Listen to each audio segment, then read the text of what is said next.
Tachchen, heute was ganz Besonderes. Heute zeigen wir euch mal, der Marc auch, der ist hinter der Kamera. Tag Marc. Ich bin hier, hallo. Ja, heute zeigen wir euch mal die Casa Lambrettas, das Sondermodell von Lambretta, von der X300, die Casa Lambretta, limitiert auf 999 Stück. In dem Fall wirklich rar und heiß begehrt, wirklich begehrt. Wir hatten schon Anfragen aus den Philippinen und aus Thailand. Ach Quatsch. Ja, ich weiß nur nicht, wie ich die dahin verschicken soll. Nein. Nach Deutschland sollen laut Hersteller nur 19 Stück gekommen sein von den 999. Und ein paar Händler, die auch vorher gut performt haben, haben 2 oder vielleicht sogar noch eine dritte gekriegt, das weiß ich nicht genau. Also wir haben 2 bekommen. Und eine ist auch schon verkauft. Eine hätte ich noch hier, wenn ich sie nicht selbst behalte. Mal gucken, wer schneller ist. Noch bin ich zu überreden. Was macht das Modell so besonders? Es ist einmal limitiert. Dann haben wir so ein paar Anbauteile, die anders sind als an der normalen. Das können wir gleich nebeneinander auch sehen. Grundsätzlich gehen wir mal zu der hier. Ja. Hier, Vorsicht, extrem begehrt. Ja. Das ist mit eingearbeitet, das ist ein Sticker. Ja. Ach so, okay. Okay, so, ja, das ist auch die noch, die zu haben ist. Genau, die ist noch zu haben. Und hier haben wir 2 300er nebeneinander stehen und können gleich mal die Unterschiede nehmen. Das ist übrigens auch eine nagelneue 300er, also eine 5 Plus, erkennt man immer an dem neuen Tacho, also mit der neuen Grafik. Die haben wir ja schon gesehen. Und dann bei der neuen, ganz kurze Anekdote hier auch wieder mit dem 60er-Jahres-Splash, also 60, 70er, Ende 60er kam dieses erste Mal im Zubehörkatalog, wurden dann von den Lambretta UK Boys auch später aufgegriffen, nochmal neu aufgelegt. Es ist kein Original-Lambretta-Zubehör, aber es ist also nicht von Lambretta, sondern es gehört zum Additional-Zubehör sozusagen. Und stand damals für Do-it-yourself, selber gemacht, was auch immer. Wieder aufgegriffen. So ein Grafikdesign, halt, was die damals in 16 gemacht haben. Aber egal, wir wollen ja zur Casa. Hier haben wir nochmal den Unterschied. Aber guck mal, fängt hier vorne, fangen wir mal an. Wir haben diese Carbon-Abdeckung für die Gabel, für die. Die ist normalerweise auch schwarz. Nicht, ne? Die ist schwarz-chrom. Das haben wir hier, das ist anders. Wir haben einen Performance-Stoßdämpfer vorne. Unterschied verbaut. ist da zu dem, der hat eine andere Windung hier irgendwie. Ja, der hat eine höhere Progressivität. Und das ist ja auch, es geht ja an die Casa Performance, war ja ein Zubehörhändler auch wiederum, ja, der das also rausgebracht hat, sowas wie heute SIP oder Scooter Center, könnte man sagen, nur für Lambretta. Und der hat halt auch ein eigenes... Also Abarth. Im Grunde ja, und der hatte auch ein eigenes Racing-Team, erfolgreiches. Deswegen steht das auch hier auf der Seite drauf, haben wir hier auch. Das Casa Lambretta Racing Team und dieser Vittorio Tessera war dieser besagte Mr. SIP oder Scooter Center oder Abarth oder wie auch immer man nennt. Okay. Genau, also das ist bis heute das Zubehörthema für Lambretta. Aber, kleines Aber, es ist immer eine Anlehnung, nur Oldtimer, keine modernen Parts.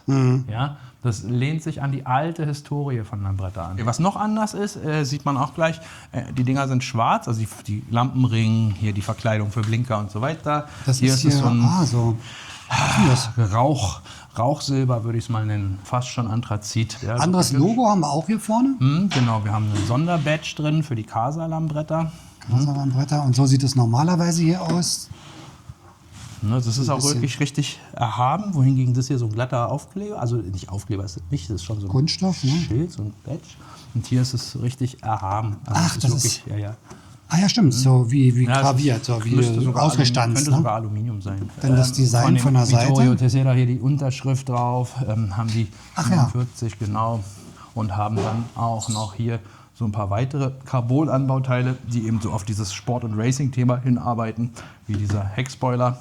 Andere Sitzbank auch, ne? Sitzbank komplett. Also die sieht schick aus. Quergesteppt, sehr schön. Hier haben wir das Original dazu. Genau. So sieht sie normal aus. Hier komplett quergesteppt, sehr, sehr hübsch. Einzig, warum hier jetzt der drauf ist, ist mir nicht klar, weil wir haben ja nach wie vor... Ist der Griff immer noch da? Wir haben nach wie vor hier den Haltegriff. Also doppelt gemoppelt. Könnte das hier wegfliegen, sieht dann auch cooler aus. Und ist immer noch legal, ist ja klar. So, und dann haben wir noch eine Besonderheit hier vorne drauf, den kleinen Spoiler. Der wird aufgeklebt, deswegen habe ich ihn ganz bewusst nicht drauf. Im Hintergrund hört man die Kaffeemaschine schon laufen. Das müssen wir auch gleich Ist schon machen. wieder Kaffeezeit? Ja, wir müssen gleich Kaffee trinken. So, deswegen pack es mal wieder weg. So. Gut, also hier vorne ist so eine kleine Haube. Ja, genau. Spoiler, Scheibe kann man nicht sagen. Ist ja wirklich nur so ein Design-Element. Design. Ja, das hinten ja auch. Ne? Also das ist halt passend. Vorne, hinten hat man halt... Genau. Front- das und Heckspoiler. Tatsächlich, das überlasse ich dem Kunden, ob er das gerne haben möchte oder nicht. Es ist nur aufzukleben. Dann noch eine Besonderheit, limitiert, hatte ich ja schon gesagt. Das hier sind die Nummern. Ach so, ja, mit limitiert. Das hier genau. sind die Nummern 883 und 884. Da sind die Nummern. 884 ist noch zu haben. 884 gibt es noch. Der übliche Kasten, den ihr kennt, mit einem Unterschied. Das ist ja der Schlüsselkasten, ne? Also wo die immer die Ferrari, Schlüssel, wo die Schlüssel drin sind. Und hier haben wir dann nicht nur die Bedienungsanleitung und die Schlüssel drin, wie immer, sondern hier haben wir tatsächlich auch noch so ein Metallschild für die Garage, für die Wand, für was auch immer. Ach, cool. Ja, auch Limited. Schick. Hier hast du nochmal das ist Da sozusagen ist die das Nummer noch mal Zertifikat für dein Fahrzeug, wenn du so willst. Ja. Okay. Gehört dazu, ist auch wirklich aus Metall.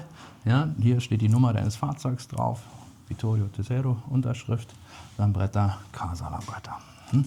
Wie gesagt, Casa Lambretta, wichtigster Zubehörlieferant für Lambretta, aber Oldtimer. Nur Oldtimer.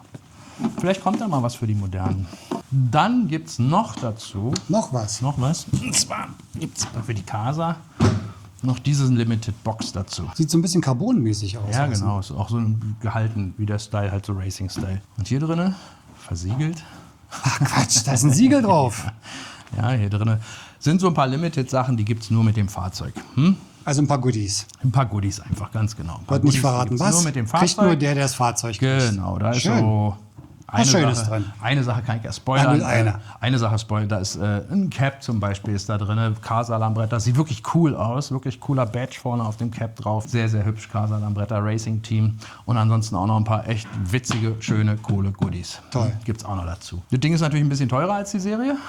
Ja, wie bei limitierten Sachen immer ist. Ja, ne? ist so. Bei geht Handtaschen auch. Ja, geht auch. 7,8 kostet die. 7,8. Genau. Also so viel wie eine Vespa. So wie eine Vespa. Dafür ist er aber limitiert. Mittlerweile ja, wie eine Vespa. Aber dafür hat man dann halt wirklich was ganz Spezielles, Einzigartiges. Und wenn es halt bloß so wenig in Deutschland gibt, ist natürlich, fällt man Ja, schon vor allem auf, ist ne? es wirklich mal limited. Weißt du? Und nicht, oh, läuft ja, bauen wir mal gleich noch welche nach. Ja, das ist schon ein Unterschied.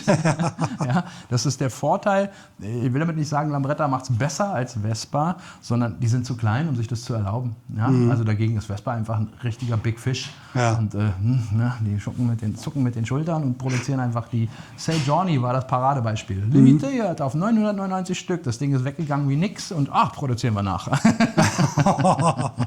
Gut. Hier haben wir schon ein paar Sachen gemacht, auch an Ach so, der du kann man hast noch mal schon ran wieder mit der für Kamera. den Die geht Kunden ja was am Kunden raus.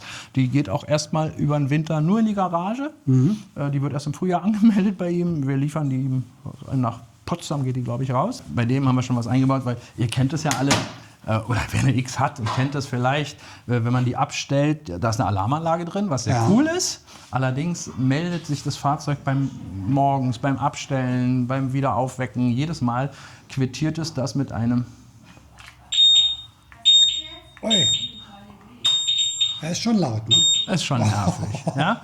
Das ist schon ein bisschen blöd. Man kann die Alarmanlage zwar ausstellen, hier über die Fernbedienung, aber nicht das Begrüßungsquittier, den Quittierton. Ach so, das den macht kannst du er nicht immer. ausstellen. Nein. Und das haben wir ja schon mal ein paar Mal in so kleinen Reels gezeigt, dass wir das machen. Wir bauen dann hier, da Da unten ist so ein einfach kleiner einen kleinen Schalter. Schalter ein.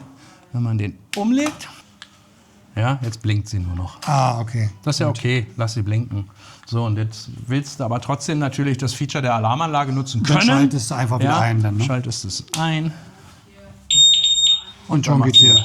Und schon geht's wieder los. Ja? Das ist natürlich super. Eine zuschaltbare Alarmanlage. Genau, Hätten sie auch deswegen. gleich machen können, ne? Ja, vielleicht findet man in anderen Kontinenten, das Gepiepe hat einen Coolness-Faktor oder so wahrscheinlich, glaube ich.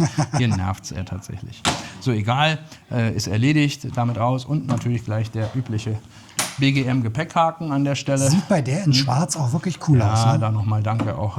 Scooter Center ist immer noch ein tolles Produkt, tolles Feature. Passt nicht nur bei Lambretta, sondern passt auch hier. Könnte da eigentlich mal mit aufführen bei euch in der Liste. Ja, ne? Genau, in der Verwendungsliste. Ist halt eine andere Arbeit hier. Aber haben wir ja auch ein Tutorial How-To zu. Haben wir schon gemacht. Haben wir schon gemacht, wie das geht. So viel zur Casa Und Lambretta. Display war auch neu, ne? Wer ist neu? Display ist jetzt anders Achso, als ja, bei genau. den anderen, Ja. ne? Genau, guck mal. Aber das haben jetzt alle Euro 5 Plus. Also alle Ach so, 5 Plus. alle die neuen alle 5 Plus haben Sehen jetzt so hier aus. dieses Display. Also da Bisschen fehlt jetzt, Terminator, ne? Ja, genau. Da fehlt jetzt oben der der manuelle Drehzahlmesser. Ja, das ist alles. So, nochmal zum Preis. Also das limitierte Sondermodell 7.800 €. Wenn man dann sagt, okay, mir gefällt der Shape, ich will aber doch ein Tausi weniger ausgeben, bei 6.7 starten die Dinger. Okay. Ja, das hier ist eine X300, also technisch ist es identisch. Ne? X300, Nur die kleinen Gimmicks fehlen. bei 6.7 startet. Genau. Nur mit einem anderen Fahrwerk. Gut, schönes Teil auf jeden Fall.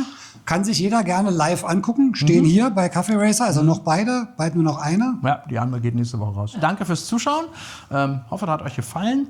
Das Ding geht auch auf Facebook und Insta ziemlich viral. Also es ist schon ziemlich beliebt. Auch als wir die ausgepackt haben, das ging relativ schnell in die Tausende Toll. Likes hoch. Also ganz gut. Ich glaube, das wird nicht lange hier stehen, das andere Modell. Also Adresse, Kontakt steht unten in der Videobeschreibung, wenn er Kennt ja mittlerweile hoffentlich jeder. kennt er und wenn er Interesse dran habt, einfach mal melden. Ja, danke fürs Zuschauen und dann sage ich auch bis zum nächsten Mal und auch Marc, ciao. Ciao.